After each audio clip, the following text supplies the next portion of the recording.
It's February 9th. We're doing our Thursday night tube guitar amplifier webinar session for newbies. And before we get too far into it, I want to do a quick review of just what we talked about last week.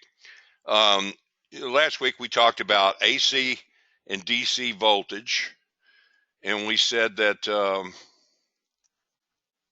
let's see here, my mouse isn't working.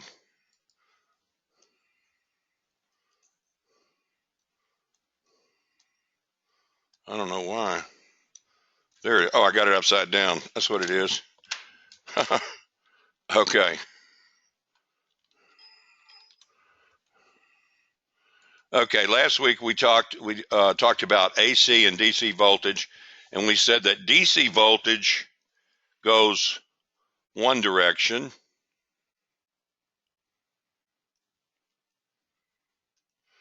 DC voltage goes one direction, AC voltage goes both directions. We talked about resistors, and this is the schematic symbol for a resistor. And we talked about current and Ohm's law, and we said that current equals voltage over resistance, which is your basic Ohm's law formula. And we also talked about capacitors, and we talked about how capacitors do not pass DC. No DC can pass a capacitor. AC can appear to pass it, and we're going to talk more about that today. The DC or AC can go through a resistor. And we also, last week, we talked about hooking up resistors in series to a battery.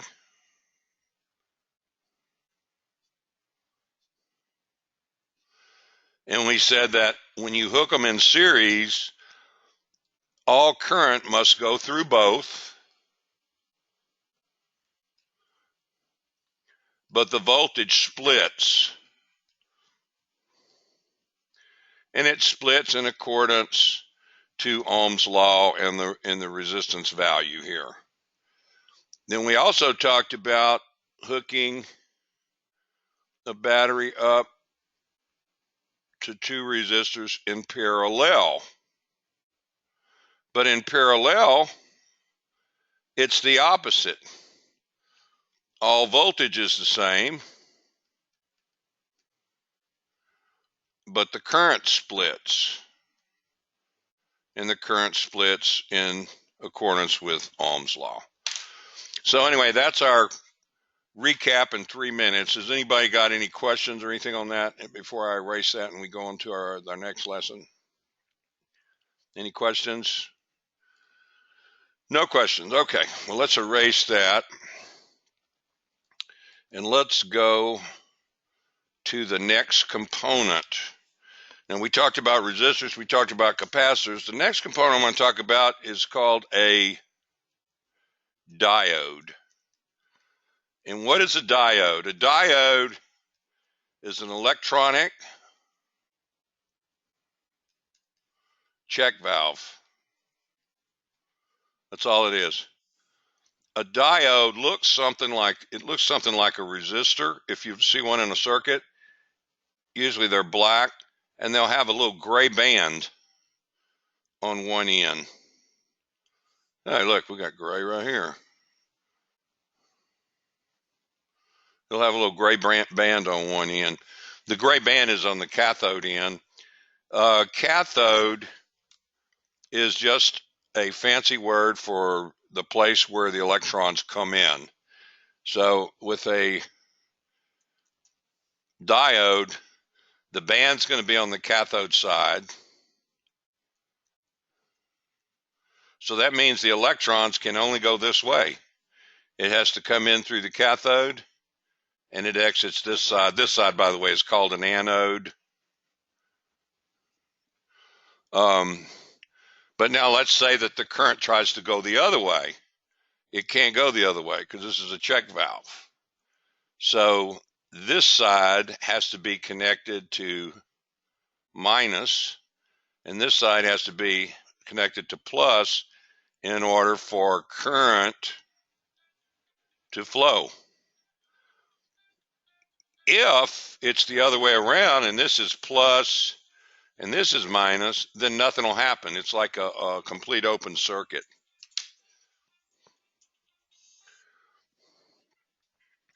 Okay, now that diode is a semiconductor diode, and the common semiconductor diodes that you're going to see in an amp, most of the time you'll see one called the 1N4007.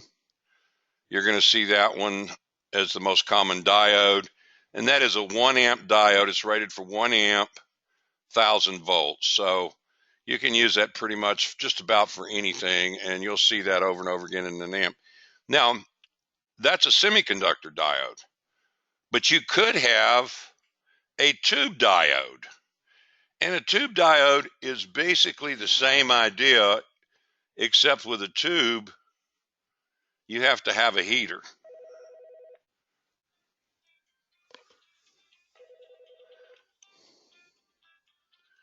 So let's say that, you've got your tube here and it's got its heater and you got a cathode. And here's your anode. This connects to positive. Negative electrons are going to come up and they're going to go from cathode to plate. And by the way, this was actually what Edison originally invented. What he was doing is he was trying to make a light bulb, and he had a problem with the smoke on the inside of the light bulb collecting on the glass. And so he'd make a filament in there, and that filament would start to burn up, and it would make black soot on the inside of the glass, and it would block the light. So he was trying to think of a way to get rid of the soot to where they wouldn't get on the glass. And so he had this light bulb set up like this, and he had a little filament like this, and he had this hooked to a battery actually.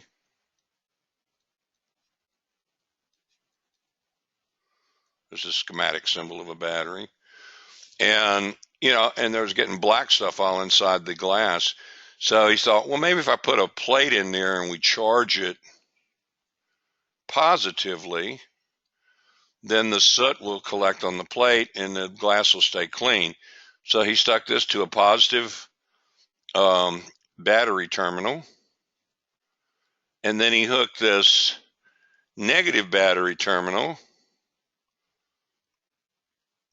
to the other battery so that it would be positive in relationship to that battery. And what he found was that current would flow from this filament to the plate like that. And he patented it, called it the Edison effect. And it was the first electronic patent in the U.S. Patent Office. And it would be 20 years later when a British scientist named John Ambrose Fleming figured out that you could use that as a diode. And what he did is he could put an AC voltage over here and put a high voltage positive voltage here. And when this one would turn negative, current would flow. And then when it would turn positive, it wouldn't flow. And so he patented it as a diode, same device, but a different name. And he became famous as the inventor of the diode, even though it was basically just the Edison effect. But he was the one that thought of that you could use it to rectify AC. And that's usually what a diode is used for in an amp. It's usually in the power supply, and it's used to change AC into DC. Because, see, your guitar amps work on different voltages. The tubes have to have DC. And the wall doesn't put out DC. The wall puts out AC. So we've got to change that AC that's going two directions into DC that only goes into one direction. So I'm going to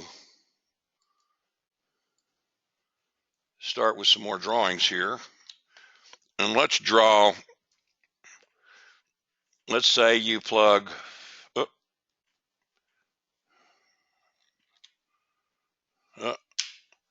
me get rid of this. Okay.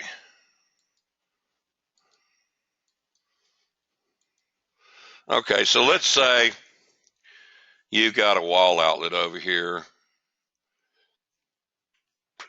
and you plug your wall outlet with your guitar amp. Well, those wires going into that guitar amp, they might have a fuse or a switch in series with this, but basically it's connected to a transformer primary. And this is the symbol for a transformer here.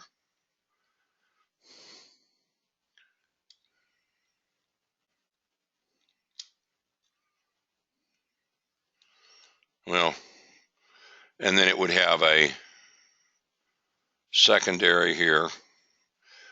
And in the case of a guitar amp, you can make these transformers depending on the ratio of turns from the primary, which is connected to the wall, and the secondary, which is connected to the rest of the circuit in the amp. You can change the ratio of this, and you can change the voltage. Like, for instance, in a guitar amp, it's usually somewhere around a 3-to-1 step-up ratio. So if you've got 120 volts over here, and you've got X number of turns on this primary, what they would do is do 3X number of turns on the secondary, and now you would have 360 volts instead of 120.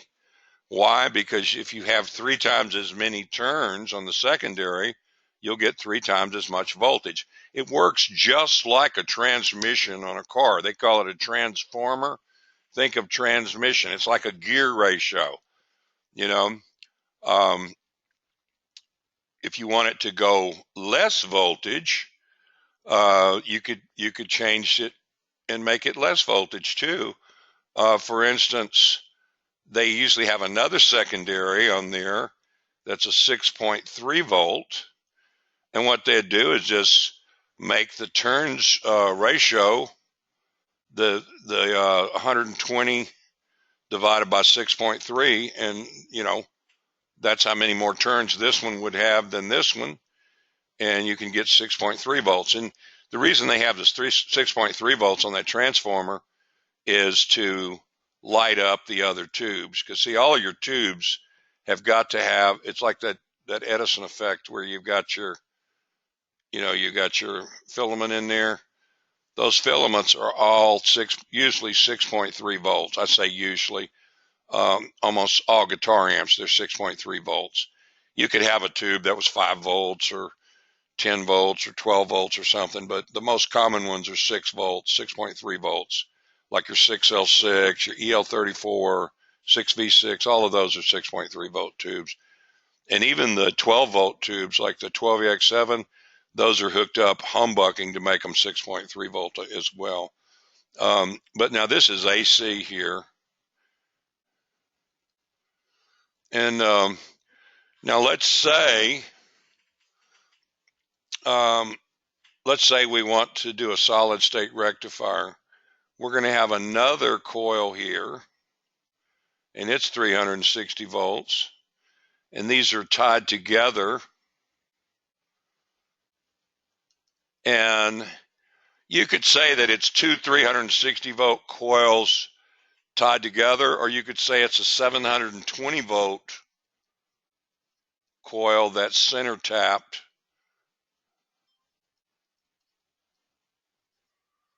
which is basically the same thing. Two 360 coils connected together is the same as a 720 center tap. And then here's what you would do. You would put a diode here. That's what a diode looks like. And then you would put another diode here.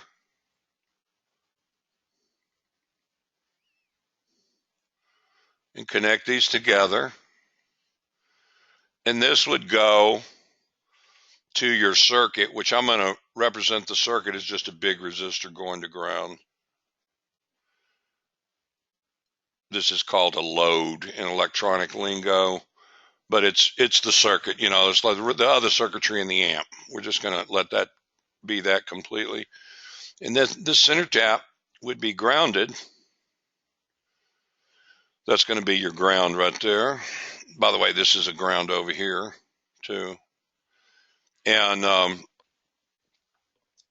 so let's say you plug the power transformer into the wall, and now this 120 volts is changing 60 times per second in the US. It would be 50 times in the, in Europe, because it starts off, let's say this is positive here and negative here, and then a 60th of a second later, this is negative and this changes to positive. And then a 60th of a second later, it goes back where this is positive and this is negative. So you're changing the polarity of this coil 60 times per second. Well, if you're changing that one 60 times per second, you're changing this coil 60 times per second too. So the first 60th of a second, this is positive, this is negative, and this is negative over here. And this would seeming be positive, but since you got the negative and the positive together, just think of this as one big coil. Positive at the top, negative at the bottom. Then a 60th of a second later, this is negative, and now this is positive. Then a 60th of a second later than that, this goes back to positive, this is negative. You get the idea. It's changing back and forth. Okay. Now, this load goes to ground, and this center tap goes to ground. So in your mind, I want you to just visualize this wire or this path from ground. Because if this is connected to the chassis and this is connected to the chassis, they're both connected together. And when this one is positive, this one's negative. So if you've got positive here, you've got negative here, and your electrons are negative, and they're trying to get to something positive. So they come up through the load, they get over here, they're not going to go here because this is negative. And you remember we already talked about likes repel, opposites attract. So you got a negative electron coming up, it gets to here, it's not going to go through here because this is negative. This one's positive, so it's going to go through here like this, and it's going to go through this coil, and after it gets to this coil, it'll go back, and it'll continue this path over and over and over again at the speed of light for a 60th of a second. And then a 60th of a second later, when this changes to negative at the top of this coil, this is going to be negative also. And this will change to positive, so this will be positive. So now your electrons that are coming up through the chassis ground, they're coming through here, go through the load, they get over here, they're negative, they're going to be attracted to this side. And now they go through this one at the speed of light for a 60th of a second. 60th of a second later, this changes back to positive. This would change to positive. This changes to negative. This changes to negative. The electrons are coming into the chassis from that coil. They go through the load, come around here. They're negative. They're going to be attracted to positive. So now they're going to go this way at the speed of light for a 60th of a second. So the point I'm trying to make is this. No matter what happens, this current right here is always flowing one direction. It's always going this direction. Through the load, it's always going this direction. So this is DC. What we've done is we've taken 120 volts AC that's going both directions, and we've changed it to a lot more voltage that's all going one direction. Now you'll actually end up with a little bit more than 360 volts because there'll be some filter caps in here that store energy and so forth, which I'm not getting into right now. But the point is we've made a rectifier circuit. We've changed from AC to DC. Now you could do this. This is, by the way, this is called a full wave rectifier. And it's called full wave because it uses both halves of the wave. You remember we showed a graphic representation of that 60 hertz signal like this, and you've seen these pictures of sine waves and so forth where this is plus and this is minus. And so this would be one of those 60 cycle per second voltage representations. You know, you got plus and minus, and then it's plus and minus again. So see, you're using both halves of the wave. You're using this half. When you have this half of the wave, you've got current flowing here. And then when you have this half of the wave, you've still got current flowing here. So it uses both halves of the wave. Therefore, it's called a full wave rectifier. Now, you could make a half wave rectifier. It'd be really easy to do. All you'd have to do is get rid of one of these coils. Let's get rid of, you know, maybe I can just do it easier like this. Let's just get rid of that coil and get rid of this rectifier, and let's just use one diode. We just use one diode. Matter of fact, you know what? I think I'm just going to redraw that because this is starting to look kind of sloppy.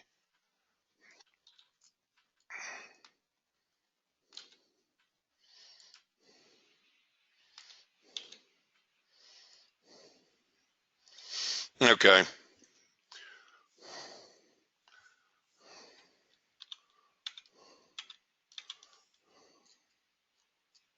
There it is.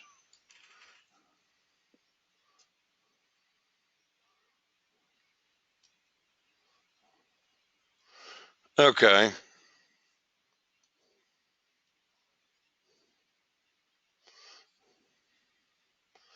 Let's just have this go to one diode.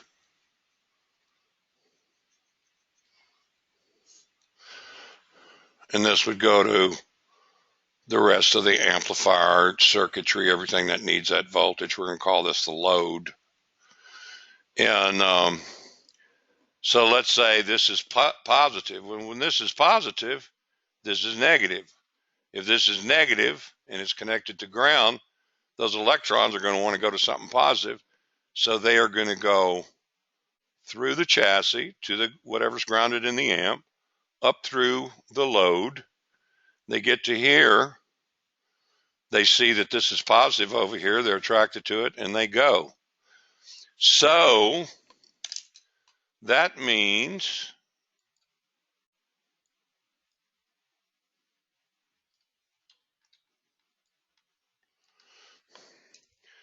That means on this first half cycle again,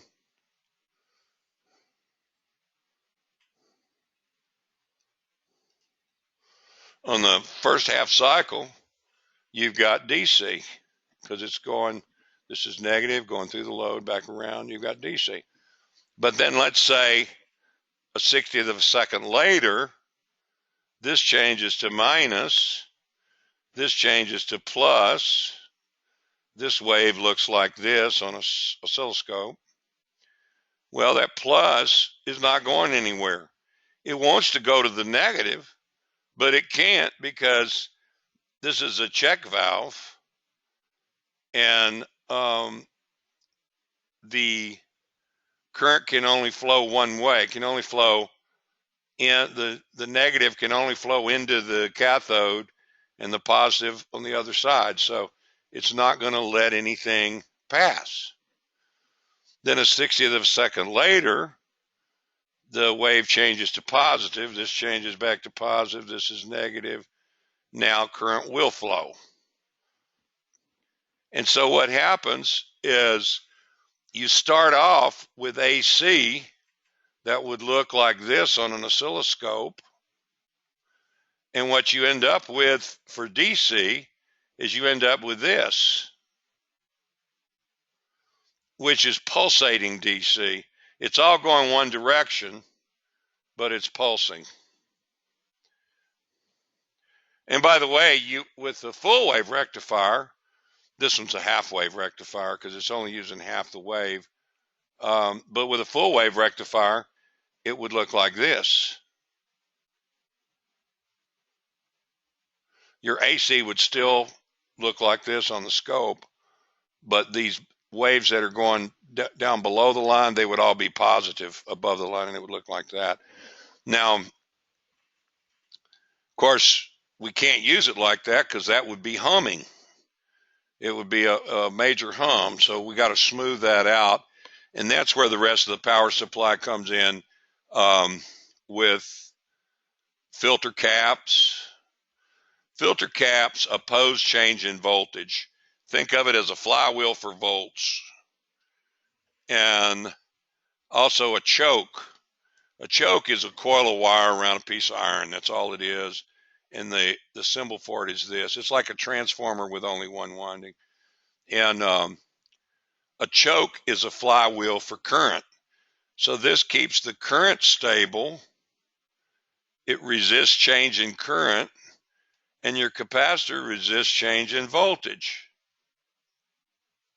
And so what happens, this is grounded also, what happens is what looks like this, pulsating DC, by the time it gets smoothed out with that choke and this filter cap, when it gets over here, it looks more like this.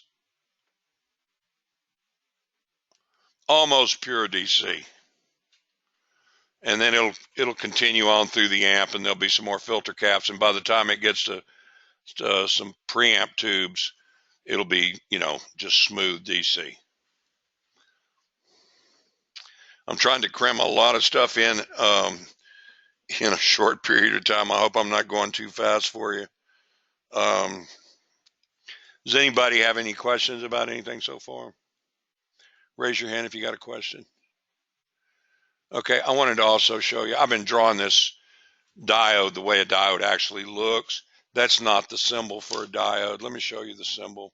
When you see it in an actual amp or on an amp schematic, it's going to look like this.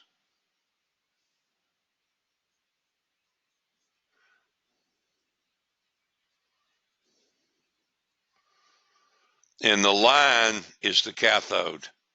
The current can only go through the cathode. It cannot, it can't ever go anode first and then out the cathode. It's always going to go in the cathode and out the anode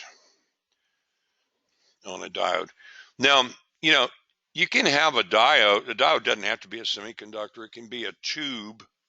And in a lot of vacuum tube amps, it is a tube, especially the vintage amps would use tubes. And the way that works, it's the same. It works exactly the same. We could just take this out and let's put a tube in there. I don't know what I keep doing wrong. I keep losing my drawing. Okay.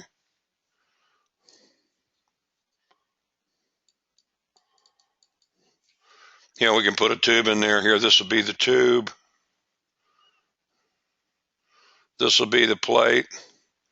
And this will be the cathode. Now, the only thing is, though, is if you have a tube, you're going to have to heat it up somehow. And when you have a tube, on guitar amps, almost all of them are 5-volt rectifier tubes. So they'll have a little separate winding over here that's 5 volts. And it'll heat up the tube just like a light bulb. You know, it doesn't actually connect to the rest of the circuit. It's just there to heat up that cathode because the electrons will not boil off of that cathode if they're not hot. So that's why you got to heat the tube up. You know, if your tube's cold, then the electrons will not flow. Okay. Now, if you had a full wave rectifier, like we had talked about earlier, you know, with the center tap and everything. Let me draw that one.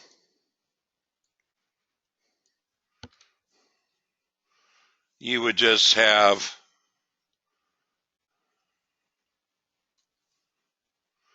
two plates in here. And of course, this would be center tapped to ground. And there are two plates in there, and you still have just one cathode. And these are real common. This is going to be your 5U4, your 5AR4, you know, GZ34, which same as the 5AR4, 5Y3, 5V4. All of those are dual plate. They call them full wave rectifiers. There's two plates and one cathode, and that's so you can hook it up in a full wave. Now, the full wave is usually what's used because a full wave is going to be more efficient. You're using the whole wave. The half wave is rarely used, and in fact, almost never for a guitar amp. They do use it sometimes for a bias supply because there's hardly any current in a bias supply, or they might use it for. They do use it in the Fender standalone reverb from the 60s. They use it as a power supply, but very rarely do you ever see a half wave rectifier as the main supply in an amp. You only see it used where there's very low current consideration, like for instance, the bias supply in an amp. And you don't know what a bias supply is yet. We'll cover that when we cover different ways of biasing a tube. Okay.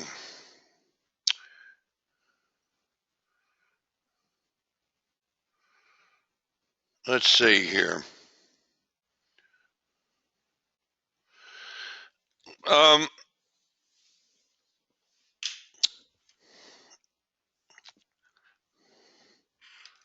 I'm going to stop for a second. Does anybody have any comments or questions? Please raise your hand if you do. It's if you've got any question at all, raise your hand because I want to make sure that you get where we're at before we go to the next segment. No questions, man. We got a really attentive group here. Okay. Then let's talk about how a tube really works. We know that it's got to have voltages, and we showed you how to make up some power supplies here for the voltages. Let's look at it like this. I'll tell you what, I'll tell you the story of how the whole thing was invented, and then it'll make a lot more sense. Okay, we already talked about the light bulb, and they were trying to find a way to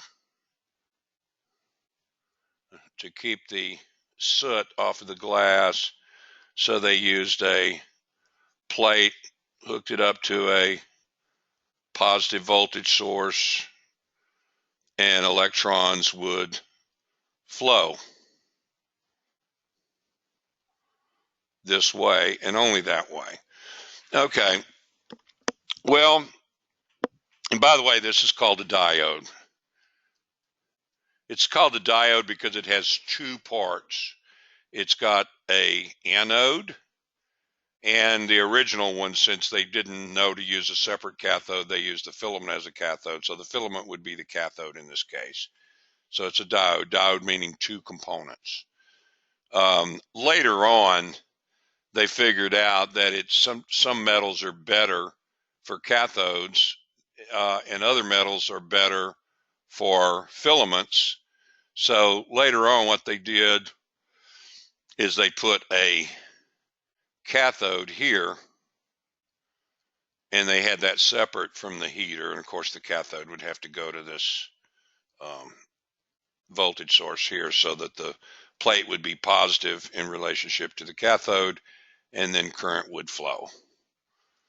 And that was done primarily just so they could use the best materials for those particular functions. But around the turn of the century, matter of fact, I believe it was on New Year's Eve in 1900, Lee DeForest was paying this little 12-year-old boy to do research, and he was off of school for the holidays. He was glad to make a few extra bucks, and they were trying to figure out a way to control the current flowing from the cathode to the anode. And so this little boy thought, well, maybe if I made a grid, and he actually took a piece of copper wire and he shaped it like this. And he mounted it inside the tube like yay. And what he was thinking is, if this is negative and it's being attracted to something positive, if he could put something in the middle that was negative, a little bit negative, he could repel some of these negative electrons because, likes repel. And then if he made this not as negative, he could allow more of them to flow. And that's exactly what happened. He put the little grid, it was a piece of copper wire, and he hooked it up to a battery. Actually, he didn't hook it up straight to a battery, he hooked it up to a rheostat, or a potentiometer actually, that was hooked to a battery. And of course, one end of this battery was hooked to this battery so that it would be negative by comparison. And that way he could make it more negative or less negative. And then he put a meter over here, a milliammeter, so he could see how much current was flowing. And he noticed as the negative went to a higher negative value, that the current went down. And that makes sense, because if this is more negative here, then these electrons are not going to want to pass it. They're going to be repulsed from that. And then as he made this less negative, he noticed more current would flow.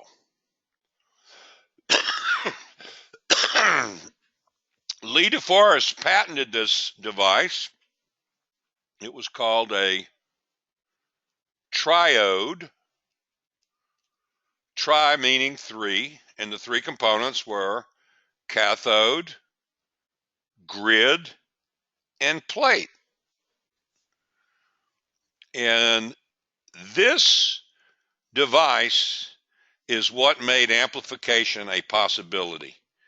Before the triode, amplification was not a possibility.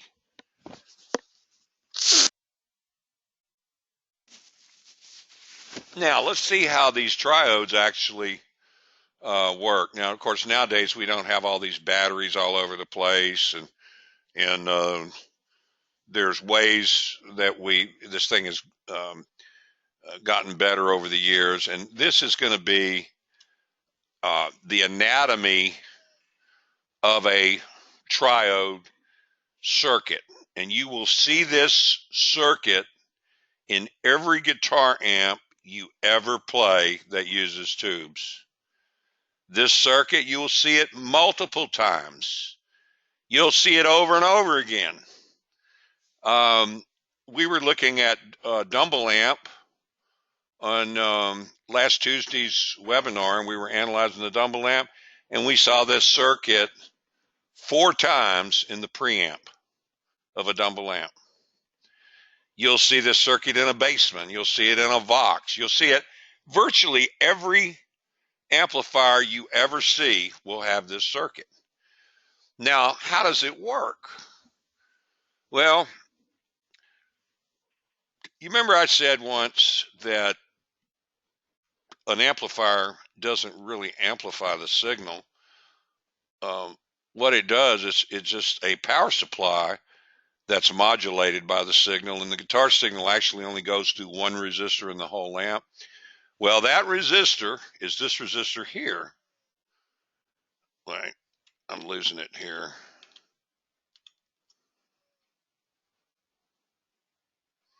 Okay, let me get a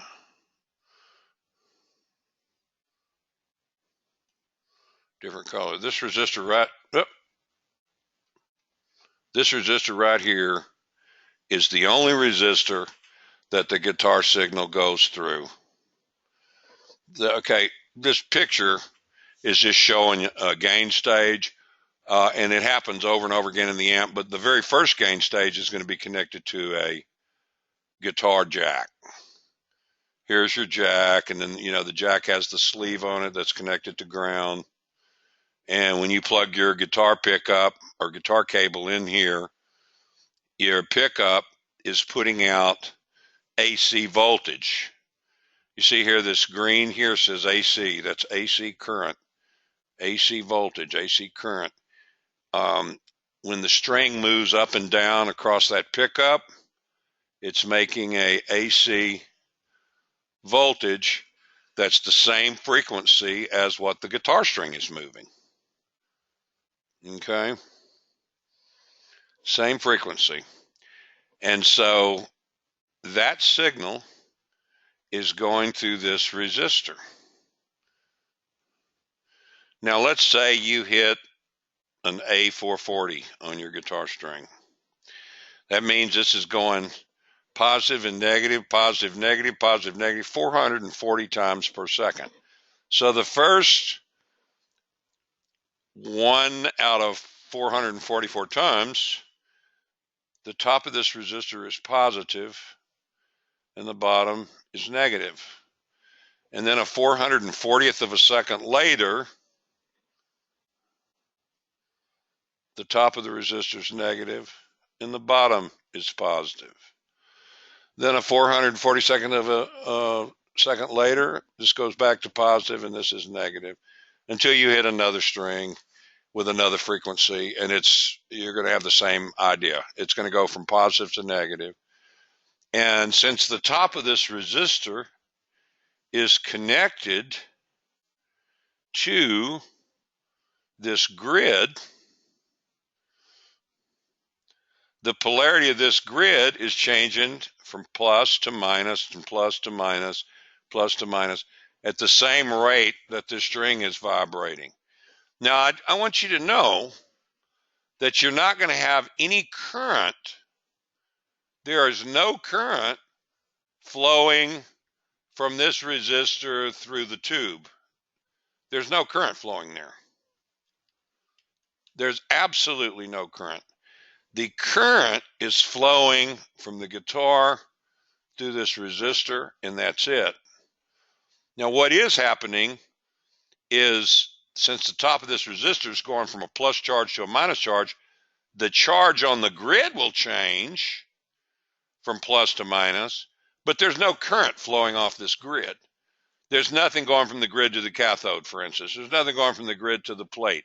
There's nothing going on that grid at all. The grid is just a charge that's changing, and it's changing at the same rate that that string is vibrating.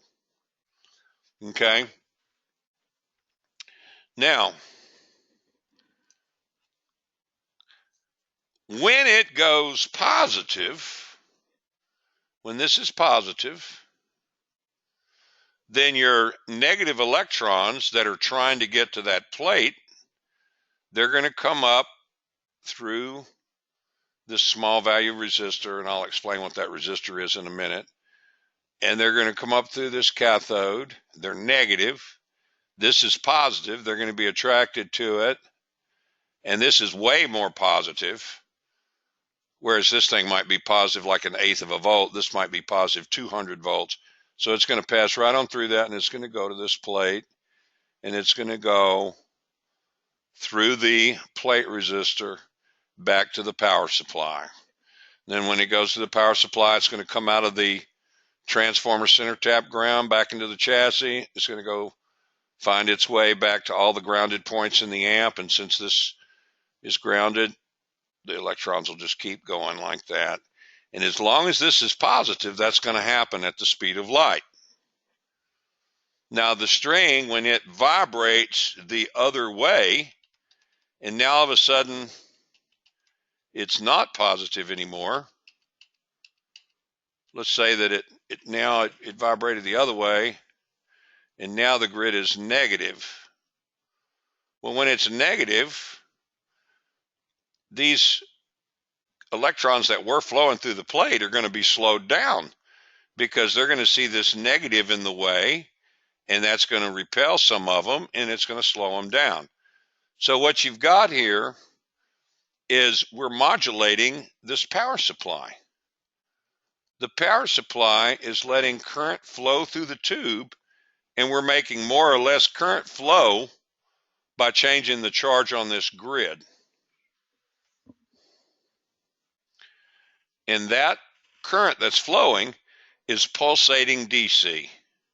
It's all going one direction, but it's pulsing. And it's pulsing at the same rate that the string is vibrating. Okay? Now, why do we have this resistor over here? Well, here's why we have the resistor over here.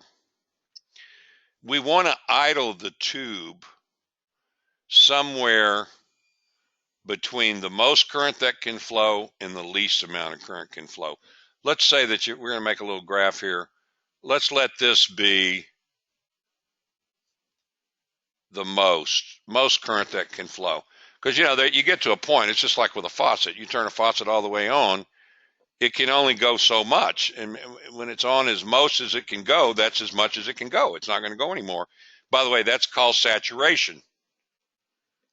Saturation. It's the most current that can flow is flowing. That's going to be saturation.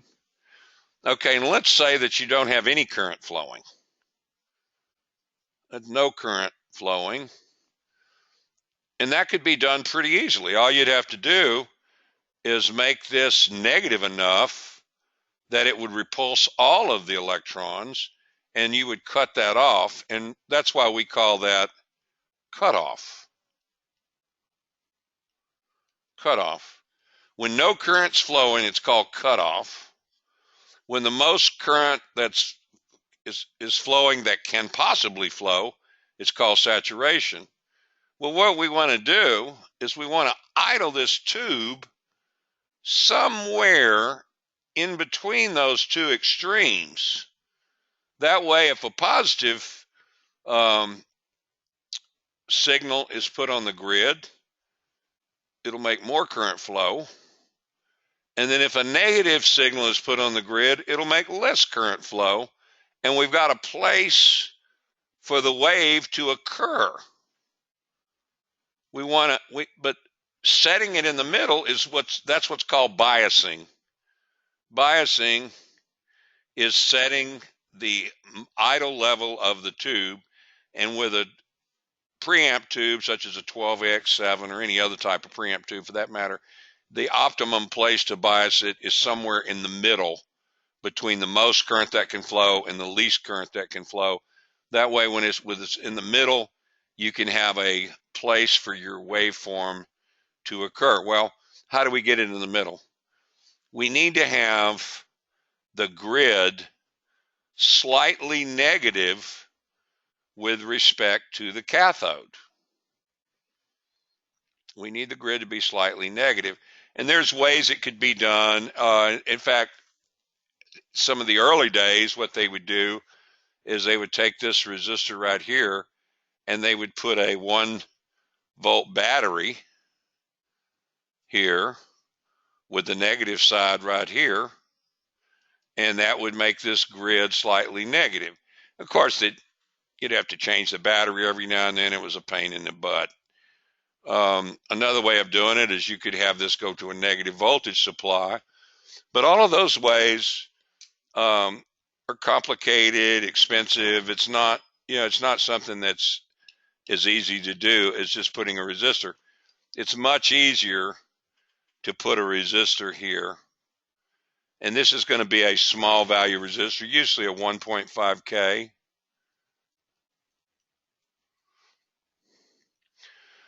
1.5K, and since this is usually on most guitar amps, it's going to be a 12AX7. That's your most popular tube. It's found in almost every amp. The 12AX7 is going to draw about 1 milliamp, which is 0.001 milliamp. And when you do the Ohm's law, I equals E over R and all that sort of thing, you'll figure it out that there'll be 1.5 volts positive on this cathode here, and that is about the right amount, because if this is 1.5 volts positive and the grid is at ground potential, then the grid thinks it's 1.5 volts more negative than the cathode, because the grid is actually grounded and there's no DC flowing through this resistor, so the grid is basically at ground potential. But your cathode, since there's a resistor here and you've got current going through it and it's 1.5 volts positive, well, the tube sees that as the grid is negative with respect to the cathode. Now, why do we have the capacitor in here? This capacitor is called a bypass cap, and what it does is it keeps this voltage stable. You remember I told you capacitors they act like a flywheel for voltage. They don't want the voltage to change. They want to keep the voltage the same. So if you've got 1.5 volts here, this capacitor charges and it has the 1.5 volts. When more current wants to flow through this, which would normally make this voltage go up, that capacitor will suck some of that voltage away to keep it stable. And then when less current flows and this voltage wants to go down, the capacitor will give up some of that voltage so that this 1.5 volts stays fairly stable and doesn't move. If you took the capacitor off, the voltage would move, and the bias would constantly be changing with the signal. And sometimes that's actually used, like on a bass guitar amp or a keyboard amp. They may leave that off, because if you hit it with a really hard signal, the tube gets biased colder, so it can take a bigger signal without distorting. Now, you lose gain when you do that, but it does work pretty good, like for a bass guitar, because you hit it with a really hard signal and the thing just compresses and stays clean. So, but for a guitar amp, most of the time, you're going to have this. It's called a bypass cap, and what it does is it bypasses the AC around here, actually the pulsating DC. It bypasses that around this resistor so that your voltage just doesn't change. Okay. Now, how do we get this signal off of here? Well, you could hook it up to a transformer. That's one way you can get it off. But the cheap way is a resistance capacitive coupled. That's what this is called, resistance capacitive coupled. And it's these two components here is what makes it work. This resistor is usually a very large resistor, usually 100K. Well, 100K, if the tube's drawing 1 milliamp to 100K, you do your Ohm's law, you're going to have 100 volts here. Drop across here. So if this is 300 right here on this side, on this battery side, it would be 200 over here, because you've got 1 milliamp of current going through this 100K resistor. You're going to drop 100 volts. Ohm's law, I equals Z over R. Do the math. That's what it works out to, 100 volts. And now, so if you've got 200 volts here, you're going to have 200 volts all along this wire, all along this wire, all along this wire, and you're going to have it on the side of this capacitor, 200 volts on the side of that capacitor. Now, the thing is, that's 200 volts, that's positive volts. Now, I told you that a capacitor does not pass DC. It does not pass DC because it's two conductors like this, and they're separated by a non-conductor. However, this other side is going through a load. We're going to call the load R4. It could be a volume pot. It could be a tone stack. It could be a send for a reverb. I mean, you know, it's some kind of load. We just got it represented as a resistor right now. And that's going to ground. Well, ground is a source of negative electrons because your center tap of your a power transformer is connected to it, and it's pumping electrons in it as needed. So the electrons come up through this volume pot or whatever the load is, and they're trying to get to that positive charge because there's 200 volts positive on this side, and they come up through the load, and they get stopped right here. They can't go past that because it's a non-conductor, but they can accumulate on this plate. So let's say that the guitar string vibrates positive. When it vibrates positive, this becomes positive on the top of this resistor. This grid is more positive. With it more positive, more current flows. And let's say now you've got 1.5 milliamps flowing. Well, if you got 1.5 milliamps flowing through this 100K resistor, now there's 150 volts drop across the resistor, and you only started out with 300, so this 200 on this plate just went down to 150. And if it's 150, everything on this wire is 150. Even this plate on this capacitor, this is going to drop to 150. When it drops to 150, that's more negative than what it was before because it was 200 volts positive. 150 is 50 volts negative from 200 volts positive. So now electrons that are on here that accumulated and to try to satisfy that 200 volts positive, some of those are going to go this way, and they're going to go back into ground like that. So you got current flowing this way. A minute ago it was flowing this way. So this is why you have AC right here. This is AC because it's flowing both ways. It goes down, it comes up, goes down. As this string changes, let's say the string goes negative. It goes a little bit negative. When it goes negative, this grid's more negative. When this grid's more negative, you have less current flowing. Now, instead of a milliamp, let's say you got a half a milliamp. Well, if you got a half a milliamp, you only have 50 volts drop over here. So if you only got 50 volts drop here, that means this plate just went up to 250. And if the plate's 250, the wire's 250, and this side of the capacitor's 250. Now all of a sudden it's 250. Before it was 150. So that's 100 volts more positive. Electrons from ground, they rush up through the load and they try to get to that 250 volts positive. They can't get to it because it's, you know, the capacitor's got a non-conductor, but they're still going to try and they're going to get up to there, and you've got current flowing this way. See? And this current is flowing up and down this load at the same frequency as that string is vibrating. Same frequency that the string's vibrating. And that is how a gain stage works. Now, I'm trying to erase some of this stuff without erasing my drawing. I'm going to stop and see if anybody's got their hand raised for a question. I see David Ball. He typed in a question. Let me see if I can read it.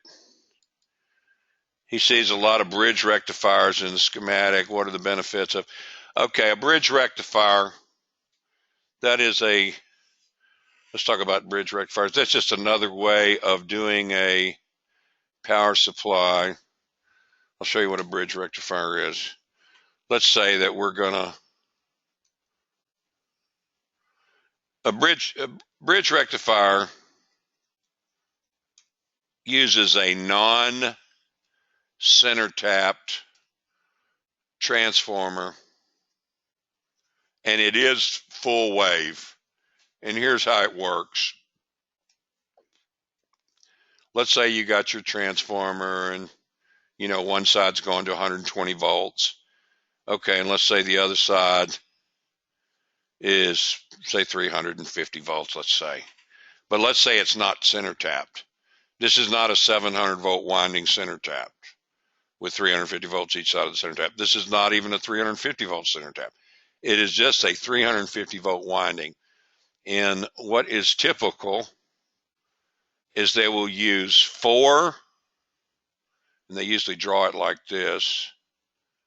They use 4 diodes. Notice I've got all the cathodes pointing this way.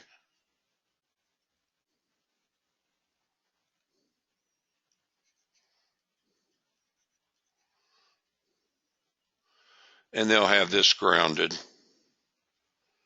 And here's how it works. And this will go through your load, which is also grounded. So in all intents and purposes, it's just connected to here. Same thing. Okay. So let's say this is positive during your first half cycle and this is negative. Electrons will come up through here. Negative electrons, they come up. They get to here. They don't want to go this way because it's negative over there. And they're negative. They're attracted to positive. So they're going to go through here. They're not going to go through this diode because this is just as negative as they were. They're going to attract to the positive over here. And then when they come out of the transformer, they go through this diode to ground, which basically goes back through the load. And this is the path they take at the speed of light for a 60th of a second. Just like that. So that means all this current is flowing one way. See, right here, this is DC right here. Flowing one way. This is AC over here. Okay, so 60th of a second later, this changes to minus. This changes to plus. So now the electrons are coming up through ground, which is minus. And they get to here. And they're attracted to plus, which would be this path here. And they go through the coil, blah, blah, blah. And then when they get over here and they want to go back to ground to complete the cycle, go through here, which is ground, back through the load, etc., at the speed of light for a 60th of a second. And then a 60th of a second later, it goes back to the other way. The point is you're taking AC voltage, you're stepping it up, and then you're converting it to DC that all goes one direction. And of course, that they're also going to have some filter caps here to stabilize the voltage. There'll probably be a choke to stabilize the current, maybe even another filter cap over here. And as you put more and more filtering and chokes and different things, the waveform gets smoother and smoother. Like over here, the waveform's doing this on a scope. Over here, it's doing this, which is all DC, but it's pulsating. When you get to this filter cap here, it's more like this. By the time you get through the choke and another filter cap, it's like this, smooth DC. Okay, let's see here. We got another one here.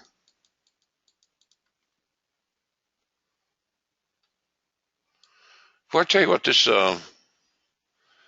thing's really hard to read here. Let's see, it says, you mentioned the voltage will actually be higher from the secondary after the filter caps have charged, peak voltage. Does this mean you have to take this into consideration when choosing a transformer? Yes, of course you do. Of course you do. The rule of thumb is it's about 1.4 times the AC voltage. So let's say this is 350 volts AC, 1.4 times 350 equals, you're going to get about 490 volts here. Now, you may not get exactly 490, might be 485, 488, because there'll be a little bit of voltage drop on these diodes here, but it's going to be roughly that. Now, if this was a tube rectified, and you could have this be a tube bridge, usually they don't use multiple tubes to do a bridge tube rectifier. Normally what they do is they would use the diodes just for the ground and then have the plates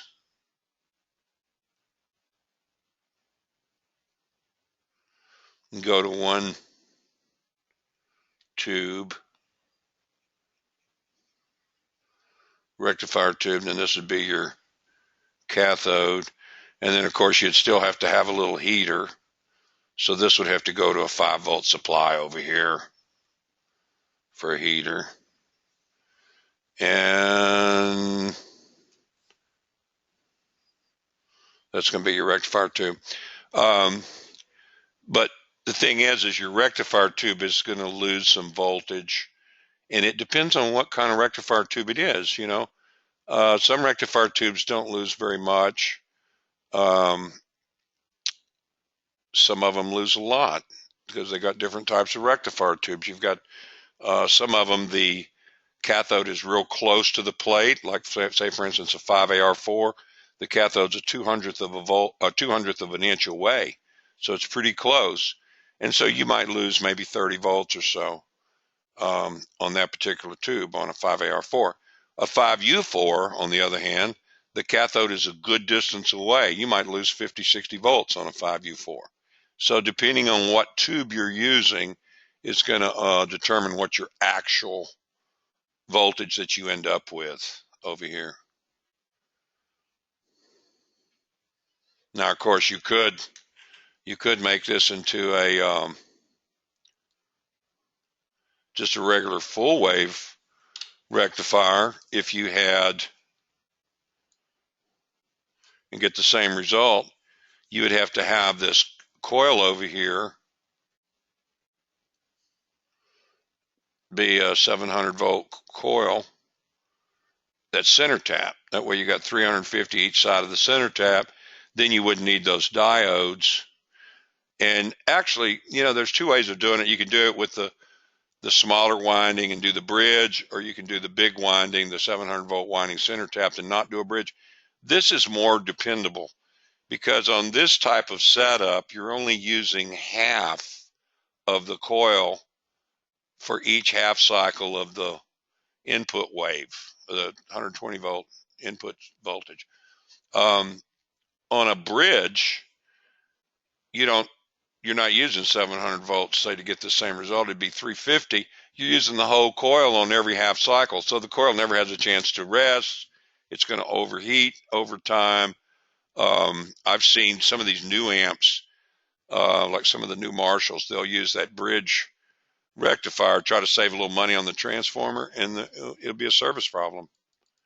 It'll be a service problem. My drummer bought one, and he didn't play it that much. Just, he'd get to the studio a little bit before me and get in there and make some noise on his Marshall amp. And that thing, after about a year and a half, man, that transformer blew. And we had to get him a new transformer. But it was a little bitty dinky transformer. And let's see if we got any other one. Why use a bridge rectifier instead of a full wave? Well, yeah, they're both full wave. Instead of a center tapped full wave? There's no good reason for it. I mean, you're going to use a bridge if you want a cheaper transformer, because transformers cost money. But if you want something more dependable, you'll use the full wave without the bridge, which is what Fender did on all of their vintage amps, and that's what I do on all of my amps. And just about every Boogie, I think, is like that too. And there's a lot of companies that use full wave all the way.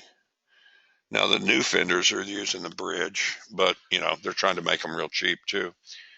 Okay. We're almost out of time. We are out of time. Does anybody have any questions, though, before we close it for the night? Okay. Well, thanks, everybody, for participating. I am going to send everyone a